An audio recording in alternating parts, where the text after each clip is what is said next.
Ma sœur, écoute-moi bien. Quand un enfant naît, il ne vient pas seulement avec un corps. Il vient avec une lumière, une étoile, une destinée.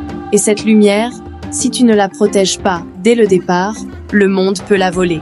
Voici donc les 5 gestes sacrés, plus un rituel final, pour que ton enfant reste lumière toute sa vie.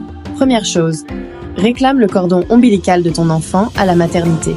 Ne le laisse pas entre les mains de n'importe qui. Ce cordon, c'est un pont entre l'invisible et le visible. Certaines personnes le prennent pour faire des rituels, et dans certaines pratiques, on le mange même.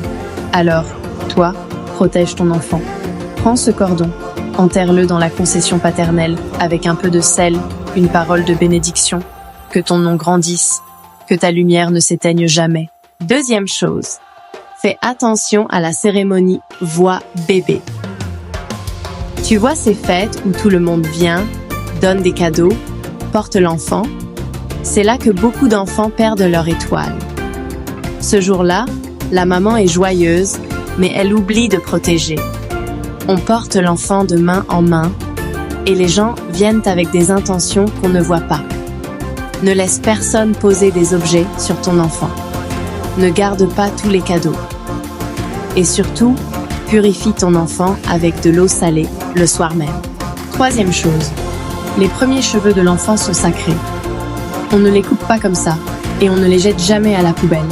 Tu dois les tailler doucement, les enterrer avec un peu de sel, et prononcer cette parole. Ce qui entre dans la terre se lève, que ton nom s'élève, que ta vie soit bénie. Vie. Quatrième chose, les premières dents et les ongles de l'enfant.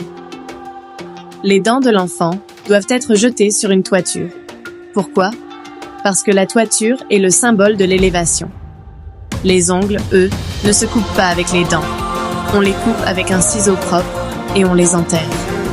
Jamais on ne les laisse traîner, parce que ce que tu abandonnes à la terre sans prière, le monde invisible peut le ramasser. Cinquième chose, avant les 7 ans de ton enfant, fais une libation sacrée, avec de l'eau ou du vin rouge ou blanc. Ajoute un peu de sel. Verse cette libation au pied d'un arbre ou sur la terre et prononce cette prière. Je te confie aux ancêtres, que ton étoile soit gardée, que personne ne puisse toucher ta destinée. Ce geste, s'il est fait avec foi, lie ton enfant à une protection invisible, que ni le temps ni les ennemis ne pourront briser. Ma sœur, ton enfant est lumière. Mais la lumière doit être gardée, protégée, honorée. Tu as maintenant les clés. Agis, protège, bénis. Et si tu crois à la parole ancienne, partage cette vérité. Car ce que tu fais pour ton enfant, tu le fais aussi pour la génération à venir.